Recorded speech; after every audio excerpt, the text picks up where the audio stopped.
সব সংকট হয়ে গেছে। এখন সমাধানের রাস্তা কি?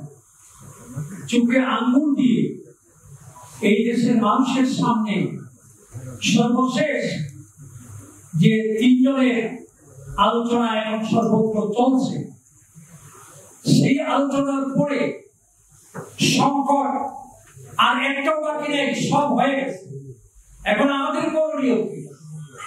রোগীর চোখে সমস্যা, কানে সমস্যা, কিডনিতে সমস্যা, পাকস্থলীতে সমস্যা, চিকিৎসা চলছে, প্রত্যেকটা পার্শ্বের চিকিৎসা চলছে, কিন্তু একটাও ইমপ্রুভ হয় না, একটাও সুস্থ হয় না, একটা অঙ্গ চোখও ভালো হয় না, কানও ভালো হয় না, দাঁতও ভালো হয় না, পাকস্থলীও ভালো হয় না। সব শেষে খুঁজে দেখা গেল ডায়াবেটিস। তো আমাদের অবস্থাটা কোথায়? কোরআনুল কারীম, আপনারা যারা এখানে আছেন অধিকাংশই কোরআন সম্পর্কে আপনারা জানেন। কোরআন জিহাদ ফরজ করেছে কেন? এই জমিন থেকে, এই ভূমি থেকে জুলুম উৎখাত করার জন্য। সেই জুলুম, কোন জুলুমটা বাকি আছে? যে জুলুমটা এই জমিনে হচ্ছে না, যে অত্যাচারটা এই জমিনে হচ্ছে না।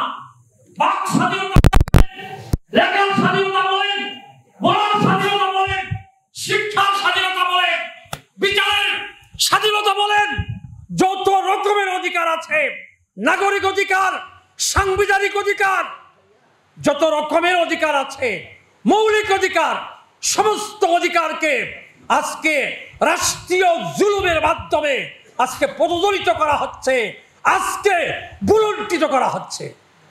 বন্ধুরা আমার, সেজন্য সমাধানের পথ হলো রাজনীতি।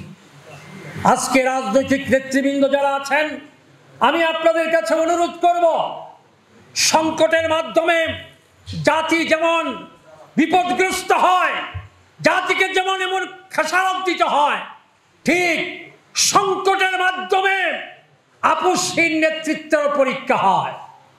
এটা মনে রাখতে হবে। দালালি নেতৃত্ব কোনটা, আপোষকামী নেতৃত্ব কোনটা, কোন সংগঠন জনগণের পক্ষে, আর কোন সংগঠন ধান্দাবাজি করে, দালালি করে, সংকটের সময় সেটা চেনা যায়, বোঝা যায়। সেই জন্য জমিয়ত উলামায়ে ইসলাম, সেই জমিয়ত উলামায়ে ইসলামের আপোষহীন ধারাবাহিকতা এবং জনগণের কাছে যে তাদের আস্থা এবং তাদের যে বিশ্বাস, গ্রহণযোগ্যতা, সেই আস্থা, সেই গ্রহণযোগ্যতাকে এবং সেই সঠিক পন্থাকে কাজে লাগিয়ে আগামী দিনে এই রাষ্ট্রকে, এই দেশের জনগণকে মুক্ত করার জন্য সঠিকভাবে রাজনৈতিক কর্মসূচি গ্রহণ করতে হবে। বন্ধুরা আমার, আমি কথা লম্বা করব না। আমি ছিলাম ডায়াবেটিসে। ডায়াবেটিস মানে কি? যেটা বাই ল এস্টাবলিশড হয়, সেটা বাই ওয়াজ, সেটা বাই দাওয়াত উৎখাত হয় না। মনে রাখতে হবে।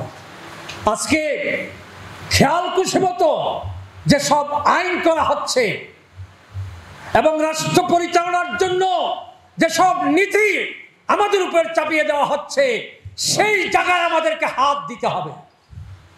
বন্ধুরা আমার, সেজন্য জমিয়ত উলামায়ে ইসলাম, আরেকটা কথা বলি, যে ব্রিটিশ যারা, মানে অরিজিনাল ব্রিটিশ,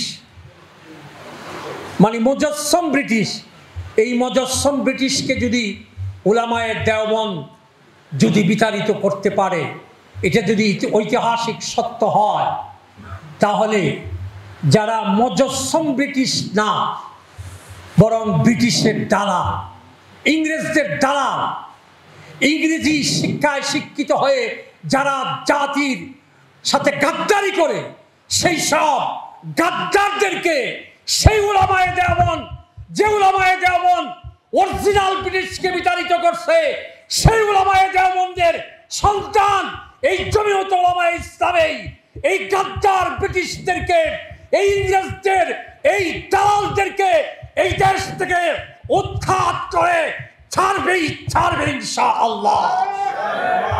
নাসরুম মিনাল্লাহ, ফাতহুন কারীব, ওয়া বাশশিরিল মুমিনিন।